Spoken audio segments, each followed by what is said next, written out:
guys. I'm here to read the last 2 chapters of our I Survived book. Can't believe it's already over. Go ahead and think about the predictions you've made of how this story would end.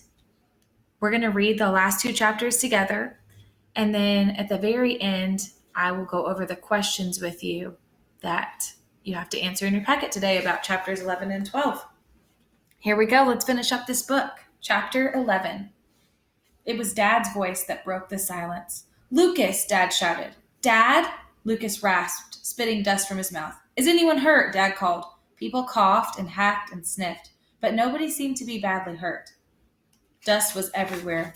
It coated Lucas, every inch of him. It is in his nose, between his teeth, stuck to his tongue, and to the back of his throat. It wasn't like regular dust. Some of the grains were jagged, bits of ground glass. When Lucas tried to brush himself off, the dust cut into his skin. "I have a light," Dad said in a calm, quiet voice. "I'm going to turn it on. Follow the light and come with me. We're going to stay together. We're all going to be all right." There was a click, and then the glow of a small yellow circle. It looked like the moon on a foggy night. The air was filled with white floating dust. To Lucas, it seemed like they were trapped inside a snow globe. There were 4 other people in the store with him and Dad, 2 men, 2 women, and 2 men. The younger of the men came from behind the counter of the store. He worked there.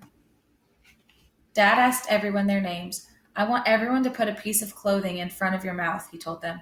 "It's not good to breathe this dust." Lee, the store worker, got big bottles of water for everyone and rolls of paper towels. Everyone rinsed their mouths. Dad soaked a paper towel and carefully washed Lucas's eyes and face, and he helped the others. Catherine, the younger of the 2 women, was crying. The other people comforted her. "What was that?" Catherine sobbed. "Was there another plane? Someone said there was another plane." "No," Dad said, "that was not a plane. I think the top part of the building must have come down." The door was stuck. Dad kicked out the jagged glass that clung to the door frame. He stepped out first, then turned around to help everyone through, out of the store. Dad had told them he wanted to move quickly. The 4 strangers started walking, holding hands. But Dad stopped just outside the store. His hand clamped to Lucas's shoulder, staring at the scene of destruction all around them. It seemed to be much worse south of them, where even through the fog of dust, Lucas could see that twisted steel beams and big chunks of concrete filled the streets. Cars were on fire. Fire trucks and ambulances were smashed. A few weak sirens squawked. It sounded like the trucks were crying for help. All around them, people climbed out of doors, windows, and doorways. Everyone was coated with white dust. Lucas thought of a book he'd read on World War II last year. There were pictures of cities that had been bombed and burned to the ground. That's what this scene reminded him of. War. Dad was looking intently south, like he was searching for something. "It's gone," he said in a low, soft voice that only Lucas could hear. "What's gone?" Lucas said. "One of the towers," Dad said. "The entire building collapsed." Nothing around them looked like wreckage. The wreckage of the collapsed 110-story building. Where were the big hunks of glass and steel, the smashed office furniture and computers, the miles of wires and pipes? "Where is it?" Lucas said. There was nothing but dust. "It's all around us," Dad said. The dust, Lucas realized, that was the tower. It was practically all that was left. Lucas tried not to think about how many people might still be in the buildings. The men and women working there, the hundreds of firefighters and police and paramedics who were on the scene. Georgie and Mark, Uncle Benny. Lucas tried not to think about the people who might have been in that building when it came down. Dad would have been if he hadn't come looking for Lucas in the firehouse. Dad took Lucas's hand and held it tight. "We need to move fast," he said. The other tower, Lucas realized. If the first one could fall, the second one could too. And so they began their march north, Dad and Lucas together. The dust cleared as they reached Chambers Street. All of a sudden, the world was bright again. But it didn't matter, Lucas realized. It didn't matter how far they walked or how much time went by. Nothing would ever be the same again. All right, guys, last chapter. Here we go. Sunday, November 4th, 2001, 2:15 p.m. Okay, so this is 2 months later. The air was crisp and chilly. Lucas stood at the edge of the field.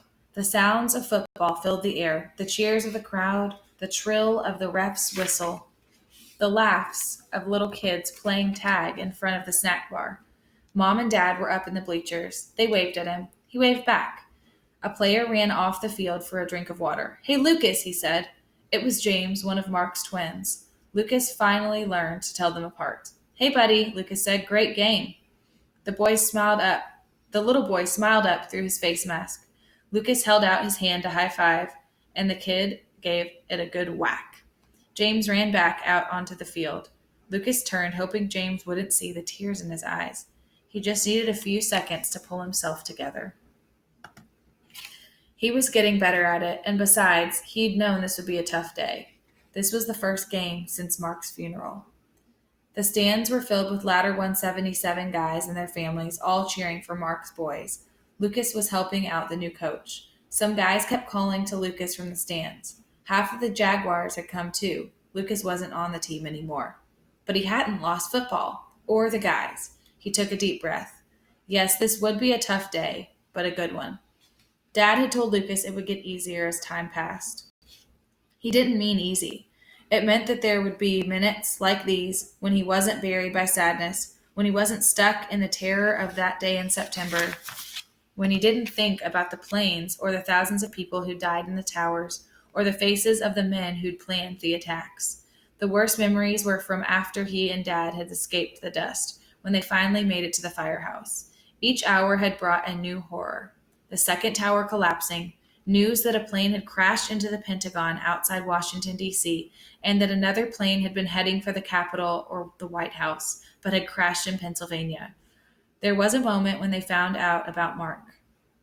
Then Georgie, then Chief.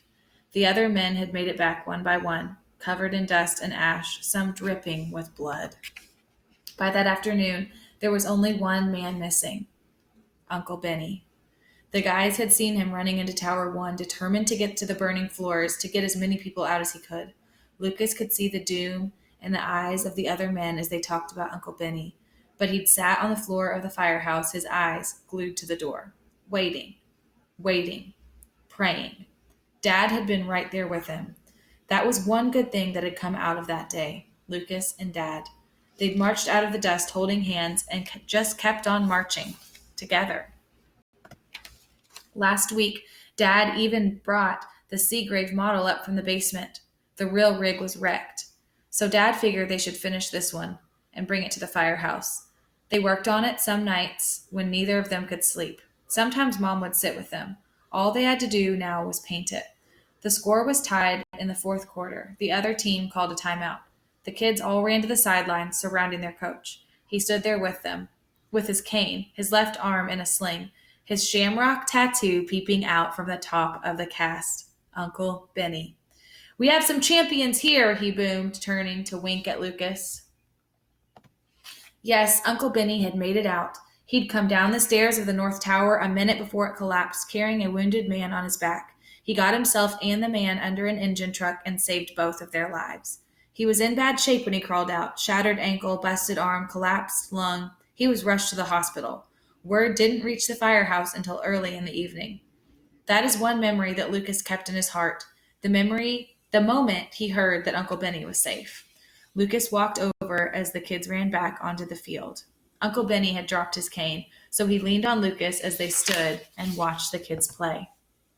Their quarterback took the ball and then hurled it. It was a terrible pass, impossible to catch, but James took off after it. The crowd stood and cheered. Uncle Benny and Lucas laughed as they watched James go, go, go. Mark's little boy ran with all his might, his legs pumping, his arms reaching up, his face turned fearlessly toward the bright blue sky. That's the end. I really hope you guys enjoyed this book. Let's talk about the questions that you need to answer about it. Today you read chapters 11 and 12, and I'm wondering what you think the theme of this entire book was. So what was the moral or the life lesson? Especially think about the main character, Lucas. How did he try to solve the problem? What were his actions? What were his thoughts and feelings? What lesson did he learn? And explain. Then write a brief summary of these 2 chapters, just like you did the last 2 days. And finally, I want you to tell me if you enjoyed this book and why you enjoyed it or why you didn't. I hope you guys enjoyed reading this book with me. I really do. I enjoyed reading it with you. I hope you all have a great rest of your day, and I will see you later.